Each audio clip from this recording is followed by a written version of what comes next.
So Reuben, let's start with last weekend. A disappointing result. I suppose the first half was the most frustrating part of it.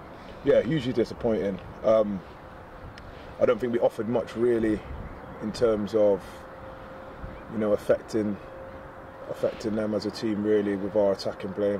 We were pretty safe, and it probably needed them to go, 1-0 up for us to, shake ourselves down and realise that we're actually in a game and we need to change something to try and get back into it. Yeah. Up front by yourself in the first half. How was that? And was it a tough ask for you in that first half? No, not really. I just wanted to be involved a lot more. I'm always demanding the ball and asking for it to come into me. I mean, it's a role that I've played for the last sort of 6 seasons down at this level. So I'm used, and I've performed okay with it. Do you know what I mean? I'm comfortable doing that. But I just didn't feel as though I was involved as much as I needed to be. And it's hard to influence a game when you're not having your touches on the ball. That's pretty much what it is, yeah. Does it help the rest of the week, though, that there was the reaction in the second half? All right, not the result that we wanted, but we still came back at them. Yeah, of course. Obviously, we know what we've got and what we're capable of. And, it just goes to show how far we've come in a short space of time. Because, in my thoughts now, we've more than matched the team that are probably going to finish in the top 3 this season, And I look at it, are we a million miles away from them, Are we? I don't know how many positions there are between us, but are they 15 places or whatever place? How many places are better than us? No, I wouldn't say they are, But it was just a small margin throughout the game, and that they capitalised on. And obviously, they ended up taking the 3 points. But the margins are so small. You've got, the first 45 minutes was just a bit of a waste, really. Yeah. Definitely. Doesn't get any easier this weekend. A long trip to Accrington, who are top of the league as it stands. But again, like you say, those gaps between the teams aren't as big as what the league may out. Yeah, obviously, Accrington got the #1 spot at the moment, and they'll be trying to. They're down this to win the games. Likewise, we're fighting for the points. But as I said, any followers of League Two will know that anybody on a given day can turn over anybody, and we're more than capable of producing a performance that can take 3 points off people. So yeah, it doesn't get easy where we're placed. Where they're placed, it looks like they'll be firm odds-on favourites. But we've got to be confident that we can go out there and put a performance on that can enable us to get a result, definitely. You weren't here the last time we played them, but it was a game that many of the players were left frustrated with afterwards, that we didn't take anything from them. We gave them a proper fight. I think you were on the bench for Exeter when you played them last. What did you make of them when you saw them? Well, the games down at Exeter have been a bit. They've been sort of an isolated scenario, I would describe as, simply because of the pitch. Yeah. The pitch hasn't been the best down at, and anyone connected with the club would agree with me. So it's made for quite a different sort of game of football, really. And I don't think Accrington had.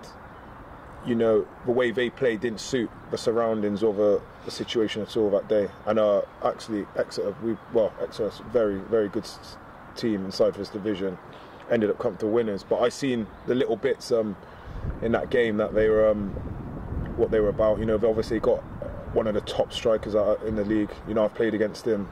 Sort of down from the level above, down to League Two, and he's been a consistent performer. He's probably one of my favourite players, really. And I know they had a bit of pace coming off him as well, so I know they've definitely got threats, which is why they're up there, and they've definitely got performance in them, 100%.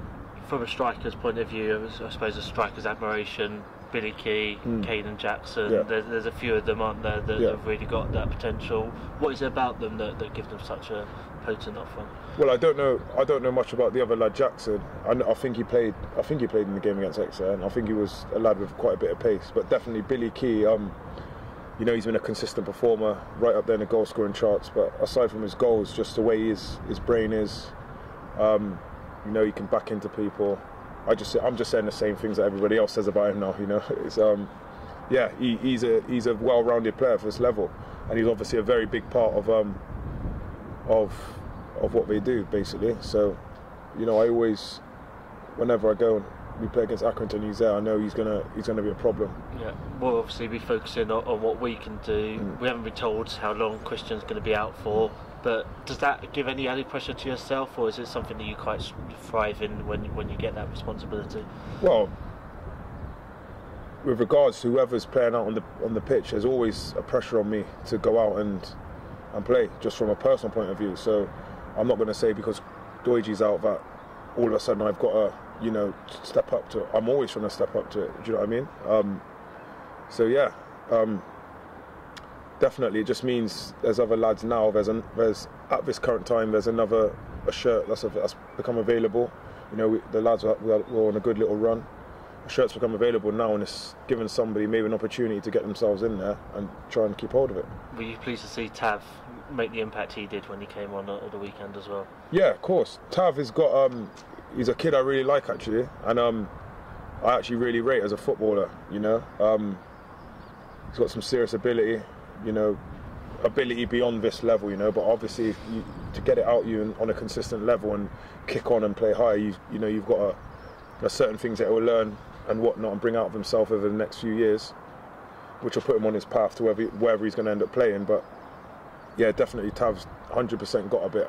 He could be a real asset, and to see him come on, I know I've been Tav before, you know, you've come on loan to a club, you want your minutes because you want to prove to the world how good you are and whatnot. You know it's in you, your family and friends know it in you, but you can't get on the pitch. Obviously in that period of time, myself and Doidge, I think I'm comfortable enough to say that we've been doing okay together. The team's been doing okay, we're getting some positive results, and it's difficult, you know, to break in. And you ask yourself how you're going to break in, but hopefully on Saturday he put a massive what's the term I'm looking for, spanner in the works in the manager's brain, and he might have to, you know, find a little slot for him, because like from my point of view, he's 100% going to be an asset for any football club he plays at, especially at this level. Finally, we are into the back end of the season now. 10 games left. When you joined, you were very confident that Forest Green had what it took to get out of relegation trouble. We're now 7 points clear, so we've already put that gap between us. How are you feeling now with those 10 games left? On edge. I think it's good to feel on edge. You know, I think the minute we start thinking, oh, we've cracked it, that's when you get stung. I think we had that a bit about us in the Newport game. You know, the way we started, we were like, oh, you know, we'll produce our moments, we'll win. But no, all of a sudden you're conceding goals. You score, they score. So I think, yeah, definitely edgy, and I want the games to come. You know, get the games, go up the road, get your result, come back down, train again, and then when you're mathematically safe, you know, you can probably, you know, enjoy.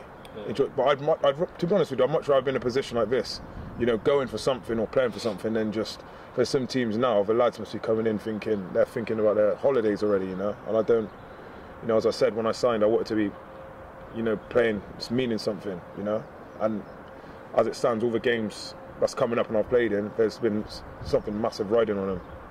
And again, likewise, Saturday is going to be a long journey again, but yeah, a good ride hopefully.